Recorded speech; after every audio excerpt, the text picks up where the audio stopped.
Donc bonjour à toutes et à tous. Merci de nous rejoindre pour ce Café des sciences qui va être dédié aux questions des substrats, hein. La parole est tout de suite à Jean-Charles Michel et Stan Durand. Néanmoins, avant de leur passer la parole, je rappelle les règles du jeu habituelles. Ils vont intervenir pendant 20 minutes, à peu près, hein, 20-21 minutes, pas plus. Et ensuite, euh, ça sera un jeu de questions-réponses. Donc, posez vos questions dans le chat, hein, au fur et à mesure de l'intervention de Jean-Charles puis de Stan. Et ensuite, Stan sélectionnera les questions, les priorisera, les posera à Jean-Charles et à lui-même pour permettre le déroulement de la séance jusqu'à 14 heures. Jean-Charles, la parole est à toi. Eh bien, merci Dominique pour cette introduction. Ça me fait un plaisir de vous présenter cet exposé que j'ai intitulé L'avenir de la planète passe aussi, que j'ai souligné, par les cultures hors sol. Et à travers ce titre-là, je vais vous présenter plus de 40 ans d'investigation sur les supports de culture horticole à Angers. Ouais, plus de 40 ans, c'est certes mon âge, mais c'est aussi pas seulement moi, évidemment, mais un certain nombre de collègues que vous retrouvez sur cette photo-là. Alors, pour ceux qui sont un peu anciens, ils vont reconnaître Louis-Marie Rivière, qui était donc enseignant ici, puis président de Centre INRA, spécialiste des substrats, très reconnu. Un collègue d'ici, Sylvain Charpentier, parti à la retraite, lui, en 2015. Jean-Luc Guignard, responsable de Terre des Sciences, et Philippe Morel, INRA également, qui est grand spécialiste également des substrats et qui lui aussi a quitté, a pris sa retraite en 2016. Et puis vous avez un petit genou ici, il y a 20 ans, ben c'est moi, genou qui avait passé sa thèse et on se retrouvait tous ensemble à l'occasion d'un congrès qu'on avait organisé sur les substrats en 2005 ici à Angers. Et je vous ai cité quelques noms et puis ben, vous voyez l'évolution. Alors ici, les trois premières cases sont correspondantes à notre école qui a changé de nom plusieurs fois. Et puis à l'INRA, je dis bien INRA parce que ce n'était pas encore l'INRAE à l'époque. Mais 40 ans d'investigation que je vais essayer de vous résumer à travers ces trois ouvrages hein, déjà qui sont parus. Le premier ici, la première version de Culture en pot et conteneurs, qui date de 90. Alors, contexte et enjeu autour des substrats, autour des cultures hors sol. En gros, c'est de concevoir des substrats horticoles qui soient de plus en plus performants. Et quand on dit performant, c'est très économe, enfin, le plus efficient en eau ou économe en eau et le plus durable. Alors, je vais m'appuyer là-dessus des articles qu'on a récemment publiés dans le lien horticole en janvier-février de cette année. Et vous avez un numéro spécial autour du hors-sol et vous voyez le titre, hein, l'objectif est bien de conditions de maîtriser l'eau. Alors, est-ce que je peux cliquer? Ça serait bien que je puisse cliquer. Voilà. Alors, j'avais fait un édito et que je vais vous présenter. Alors, je ne vais pas tout lire, mais en gros, quelle est la problématique ou quelles sont les problématiques? Il faut évidemment répondre aux besoins croissants en fruits et légumes, liés à la hausse de la population mondiale. Il faut évidemment et de plus en plus embellir le cadre de vie, notamment en milieu urbain, pour essayer d'atténuer ces îlots de chaleur urbains et puis une population de plus en plus urbaine qu'il faut effectivement nourrir. Et tout ça dans des problématiques autour de l'eau, de disponibilité, de qualité, d'accessibilité en eau douce, qui sont de plus en plus prégnantes. Vous voyez, il y a 70% de l'eau douce qui est utilisée aujourd'hui par l'agriculture. Alors les défis sont immenses et effectivement, il faut produire mieux, plus, avec moins d'eau. Donc, il faut optimiser la gestion de l'irrigation, de la fertirrigation, hein, quand on l'additionne à la fertilisation, à l'irrigation. Et puis, eh bien, c'est ce qui tend aujourd'hui à aller vers des transitions de l'agriculture, vers des systèmes hors sol de plus en plus, qui s'étendent de plus en plus. Et comme je vais vous l'exprimer à travers quelques graphiques qui vont venir. Donc, notre objectif ou les objectifs depuis 40 ans sont toujours les mêmes, hein. L'objectif général, c'est d'avoir des productions horticoles hors sol qui soient performantes avec un impact écologique réduit, c'est-à-dire préserver les ressources naturelles que sont l'eau et que sont aussi les tourbières, on va en reparler, Donc, améliorer l'efficience des substrats et des cultures économes en eau et tendre vers des alternatives durables à la tourbe, car la tourbe pose un problème puisqu'il s'agit d'un produit fossile. Alors, qu'est-ce qu'on cherche? Eh ben, qu'est-ce qu'on fait d'un point de vue scientifique? On analyse, on explique, on contrôle les propriétés physiques des substrats horticoles. Propriétés physiques, ça sous-entend l'eau, voilà, ça sous-entend les questions de drainage ou de rétention en eau. L'objectif est évidemment pour la profession d'accroître la performance de leur substrat et qu'il soit plus durable, et puis de mieux maîtriser l'eau en culture. Alors, quand je dis qu'on va augmenter les cultures hors sol, de temps en temps, et j'ai souvenir d'une réunion récente avec Dominique, il me dit, mais vous croyez vraiment sur le hors sol que c'est une voie d'avenir? Parce que effectivement, on pense toujours côté nature, côté préservation plutôt sain quand on est en sol en place. Eh bien oui, oui, pourquoi? Pour deux questions, et on va dire pour une essentielle, c'est l'eau. Et je vous présente juste ce graphique-là pour vous montrer l'importance et le pourquoi on a de plus en plus de culture hors sol. Parce que si on regarde bien ça, eh bien, en gros, pour produire 1 kilo de tomates, comme vous voyez là, en plein champ, il faut 60 litres d'eau. En hors sol, donc sous serre, sans recyclage de l'eau, il n'en faut plus que 22. Et sous serre, quand on arrive à recycler l'eau, il n'en faut plus que 10.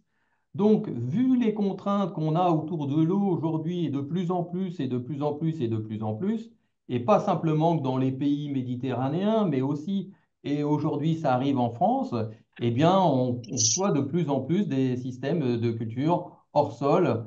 Voilà pourquoi je vous parlais tout à l'heure de tendre vers ces systèmes-là, eh ben, c'est une des raisons essentielles. Alors pour autant, il y a un problème au niveau des cultures hors sol, c'est qu'on utilise beaucoup de tourbe. Vous voyez, alors vous avez ici en bas à gauche, si vous voyez ma souris ou pas? Oui, j'imagine, j'espère.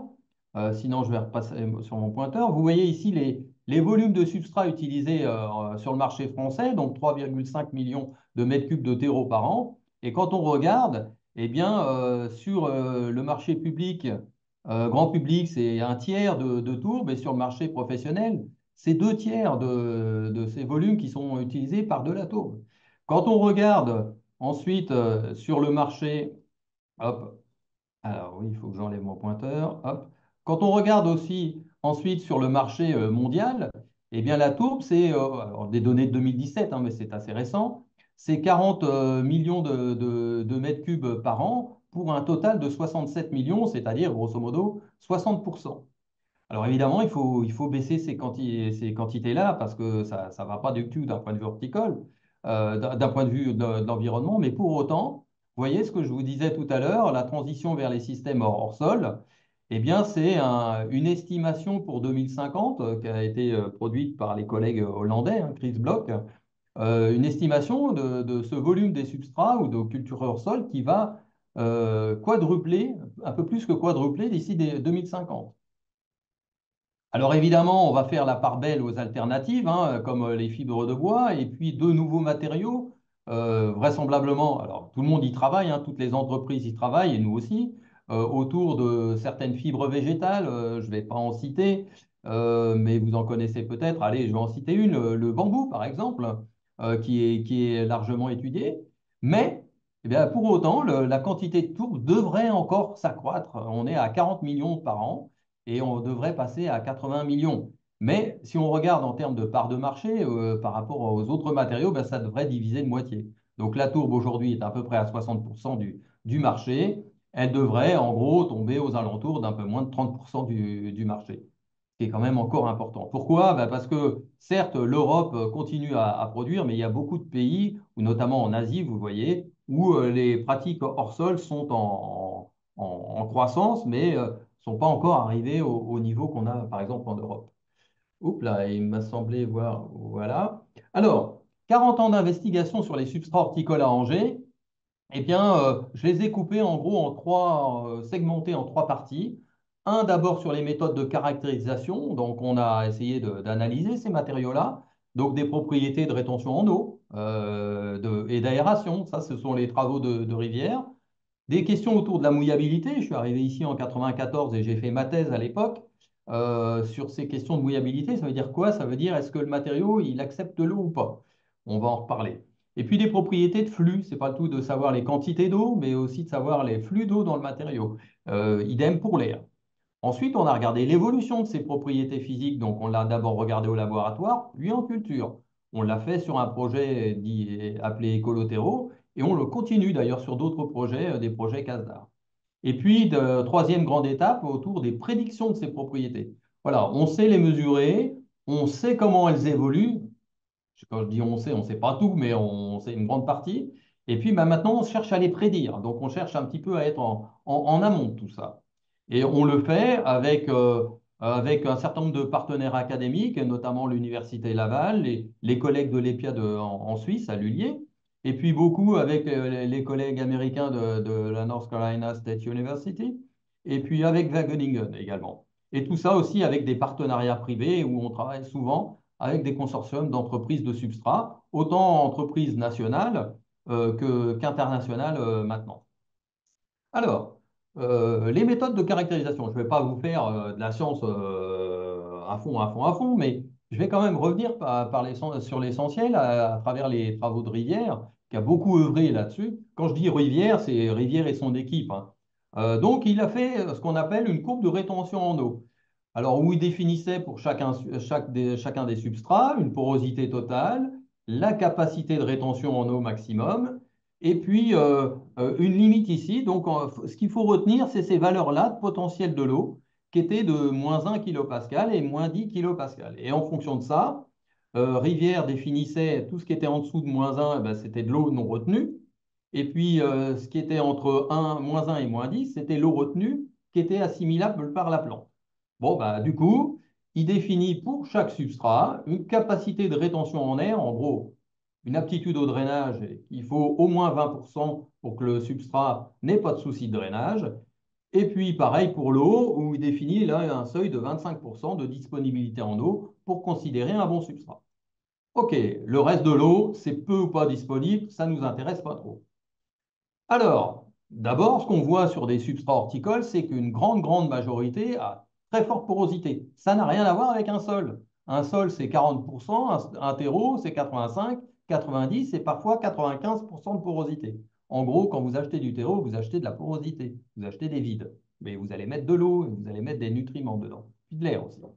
Et vous voyez, alors après, on étudie tous ces terreaux-là, mais on a certains comme ici, donc là, c'est la fibre de bois, où vous voyez mes couleurs rouges ici, donc correspondant à l'air, sont très importantes. Donc c'est un matériau très drainant, il y a beaucoup d'air là-dedans, mais il n'y a pas beaucoup d'eau. Et puis à l'inverse, on a des matériaux comme dans une tourbe noire ici, où il n'y a pas beaucoup d'air, mais par contre, il y a beaucoup d'eau. Donc bah, du coup, les fabricants vont faire des mélanges, mais pour essayer d'avoir un espèce d'équilibre entre ce que je vous ai dit, hein, au moins 20% d'air. Donc là, on ne les a pas hein, pour la tourbe noire.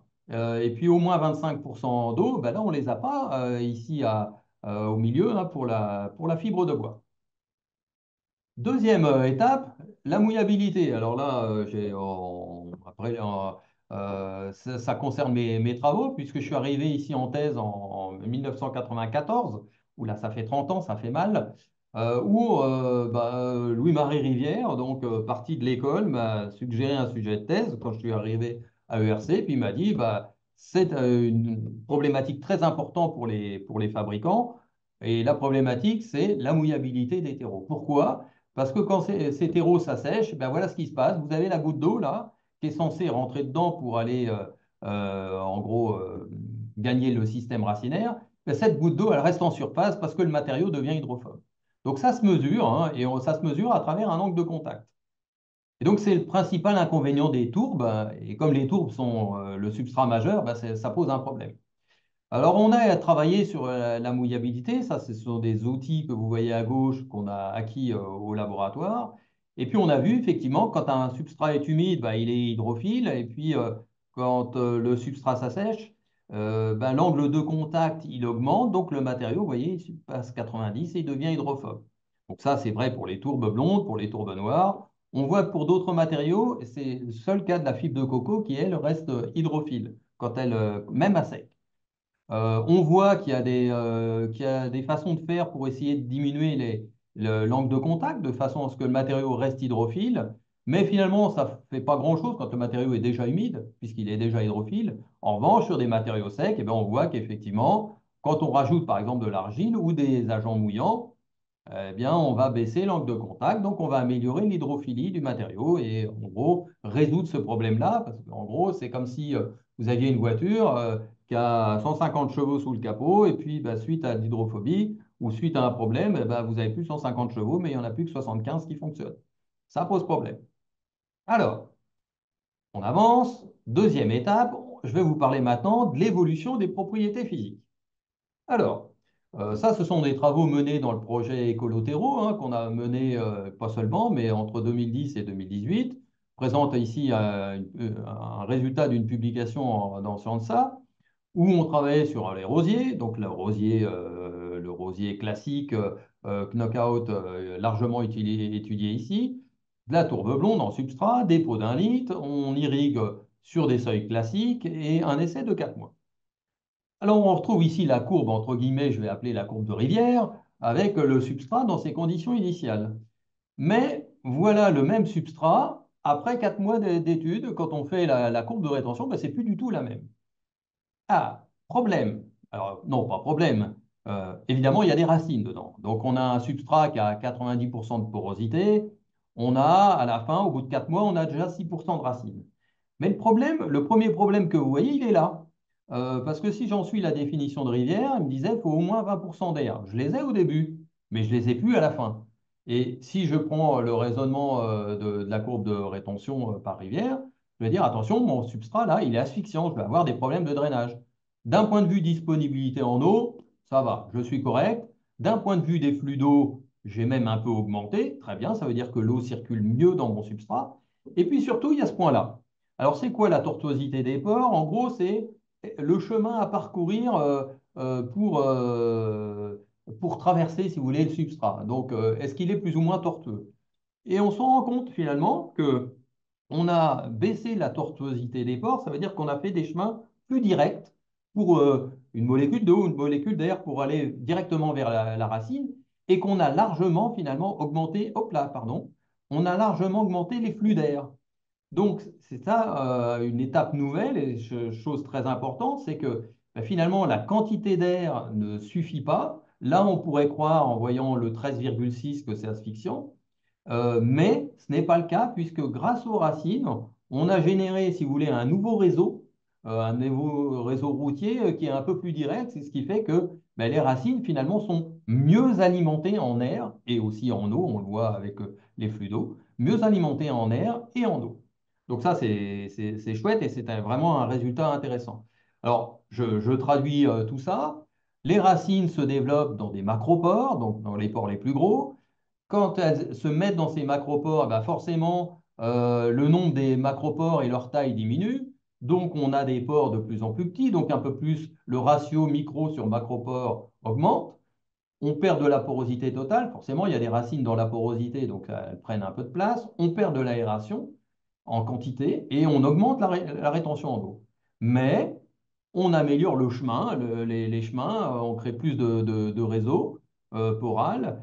Et du coup, bah, là, il y a un signe moins et puis de l'autre, un signe plus de l'autre côté. Et au final, on voit qu'on a amélioré les flux d'air et les flux d'eau dans le substrat. Donc ça, c'est plutôt chouette. Et là, les photos vous montrent ici. Ici, on l'a fait, alors on l'a étudié évidemment en confort hydrique, mais on a étudié aussi de façon à optimiser ou limiter les quantités d'eau. Donc là, on était en plein confort hydrique. Et puis là, vous voyez, là, on est en stress hydrique. Vous voyez que le système racinaire, ici, il déborde. Ici, il est un petit peu moins important. Je continue. Troisième et dernière étape, la prédiction des propriétés physiques. Ben, ce sont des choses qu'on a commencé officiellement en 2019. Et là, je donne la parole à Stan qui va vous en parler sur les quelques minutes restantes. Bonjour à tout le monde. Donc, j'ai fait ces travaux dans le cadre de ma thèse pendant ces 4 dernières années. Donc ici, on a un outil qui est très innovant dans le cadre de l'étude des substrats horticoles. Classiquement, on étudie les, la taille des particules avec des tamis. Alors, étudier la taille des particules, c'est important dans la mesure où elles vont conditionner le système poral du substrat et donc conditionner la disponibilité en eau, disponibilité en air et la porosité totale du substrat.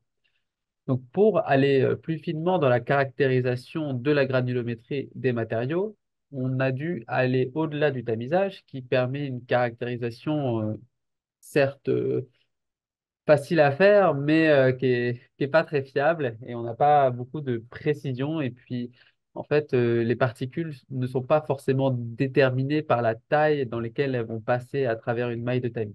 Donc, pour gagner en précision, on utilise l'analyse d'image qui va permettre de caractériser vraiment à l'échelle du micromètre la taille des particules. Et on va pas seulement caractériser cette taille des particules via un seul diamètre, une seule dimension. Ici, on va pouvoir étudier vraiment toutes les particules dans ce qu'on appellerait un système en deux dimensions. Donc, on va avoir des informations sur l'aire de la particule, son périmètre, mais aussi sa longueur, sa largeur. Et Et cette c'est méthode nous permet aussi d'acquérir des informations sur la forme des particules, ou en faisant des ratios, par exemple. La longueur sur la largeur va nous renseigner sur l'élongation. Voilà. Donc, on a passé, comme vous avez pu voir sur la vidéo, on passe des particules devant une caméra, puis on a une acquisition d'images qui est faite. Ça représente des millions de particules par mesure, alors que c'est seulement quelques grammes qui vont passer devant la caméra.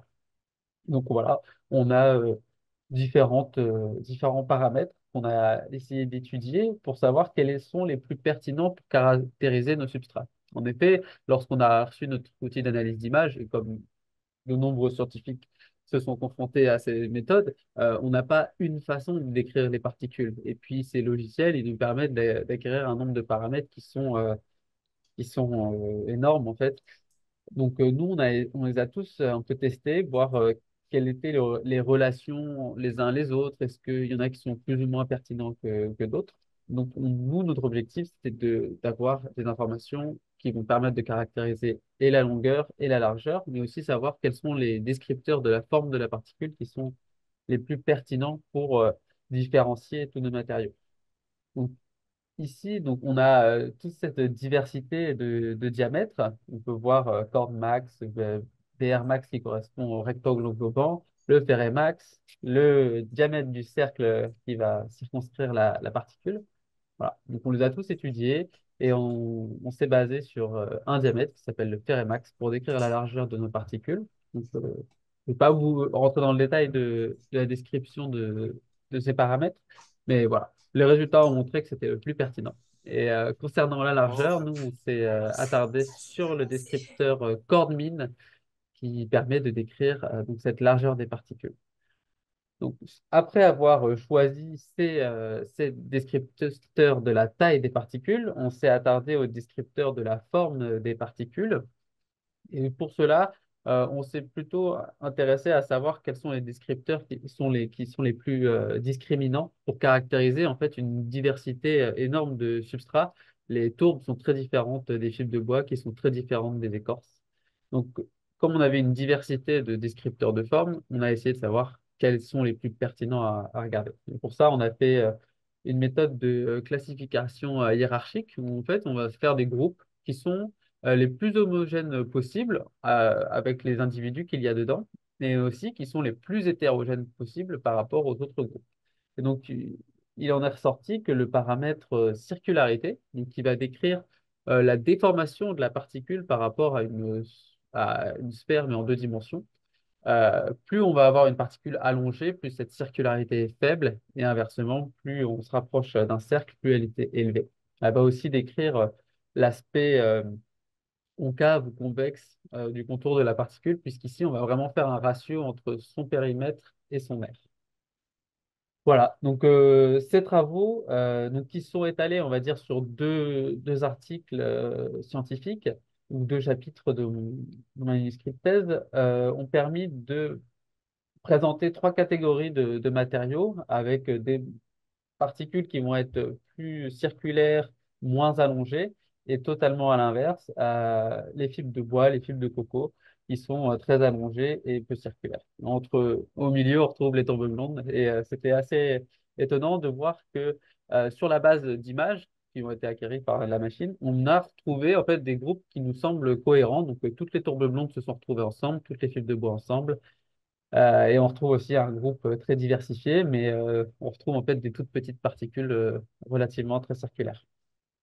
Voilà. Donc, suite à ces premières avancées sur la caractérisation des particules, on est revenu au point de départ, donc, qui était de savoir si on pouvait faire des relations très fiables, on va dire, entre la taille des particules et les propriétés physiques. C'est ce qui intéressait les fabricants de supports de culture, puisque eux, en usine, ils ont la capacité de séparer, de découper les matériaux pour obtenir certaines fractions qui vont ensuite conférer des propriétés bien définies au substrat.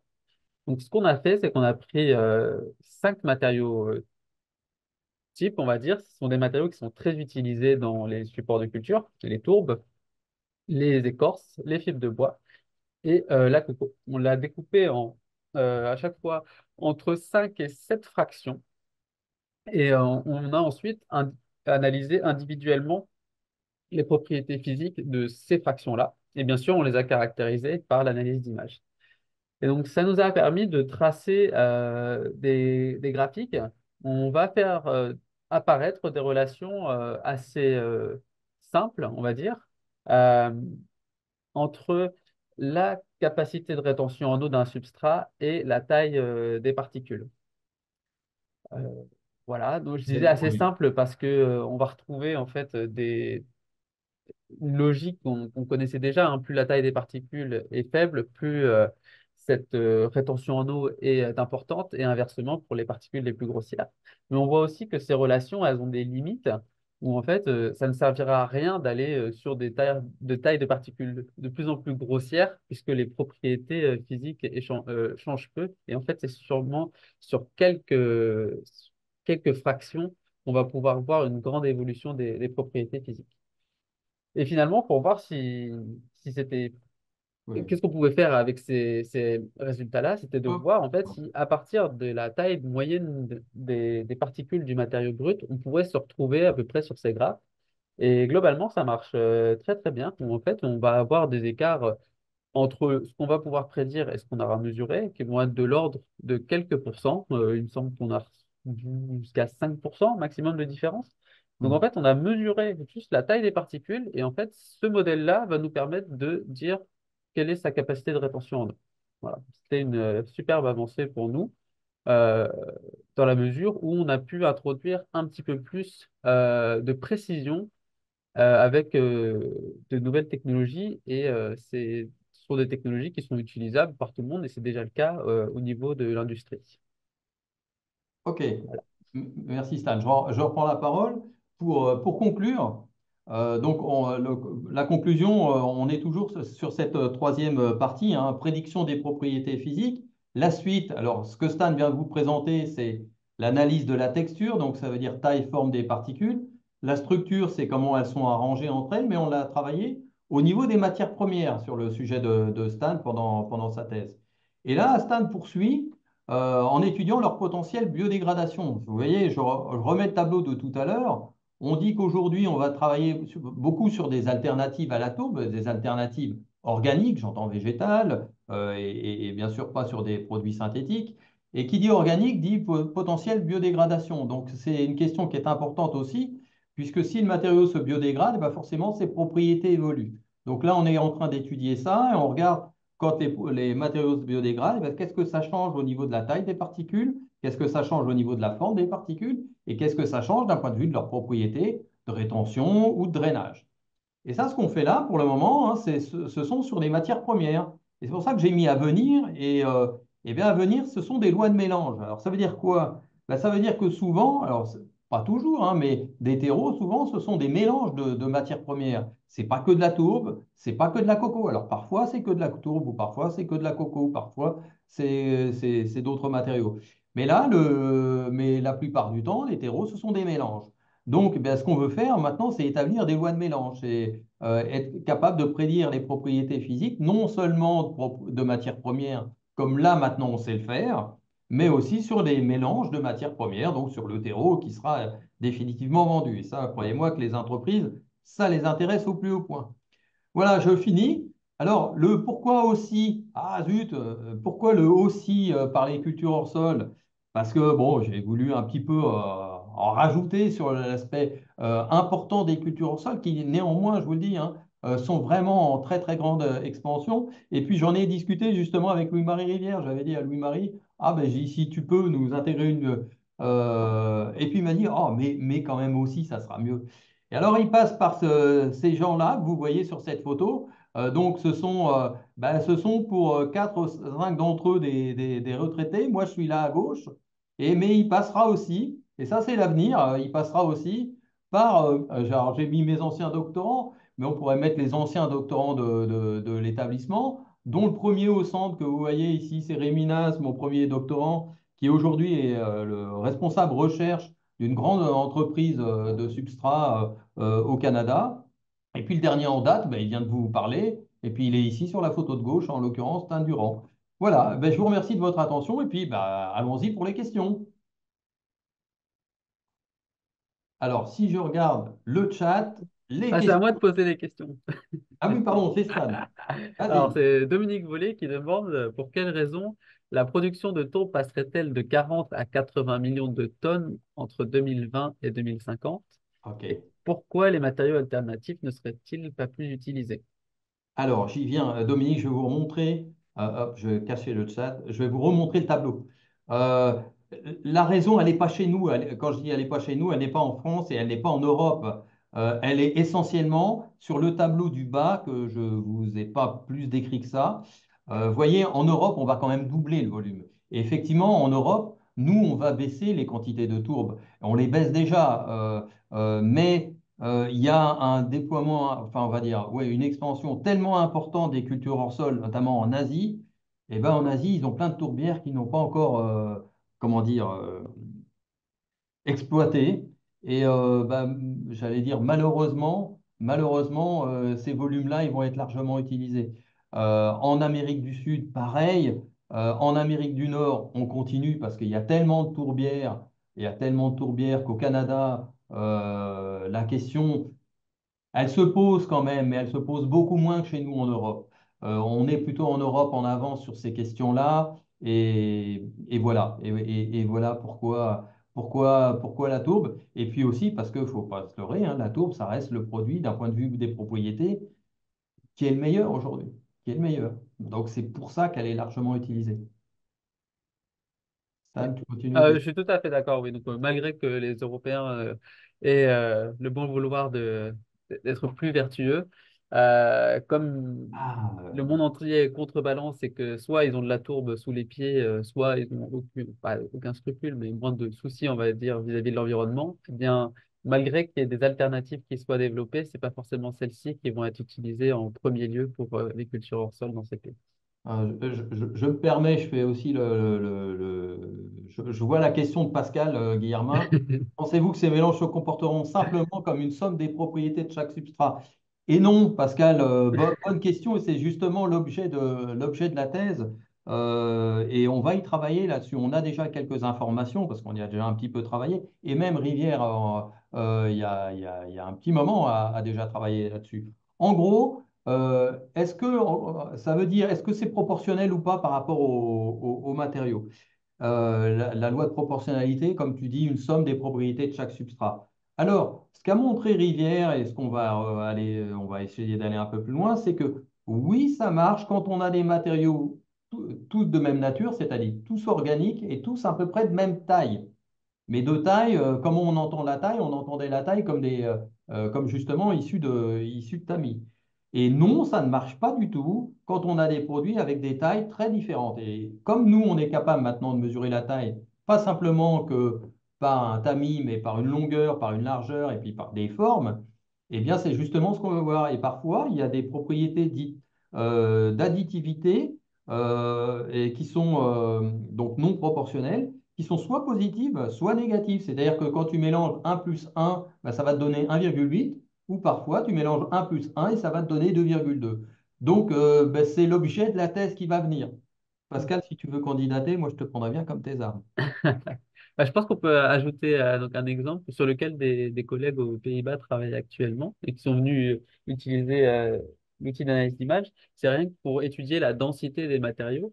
Où en fait, si on mélange un matériau qui a une telle densité et un autre avec telle densité, à 50-50, mais qu'ils ont des tailles de particules très différentes, en fait, ce qui se passe, c'est que les particules les plus petites vont venir Colmate. se colmater la macroporosité, admettons, des particules les plus grandes. Et en fait, on n'a pas un effet proportionnel euh, au niveau de la densité. Et donc, en fait, on va généralement augmenter en densité, puisqu'on va permettre à des petites particules de se loger dans des interstices qui étaient déjà présents.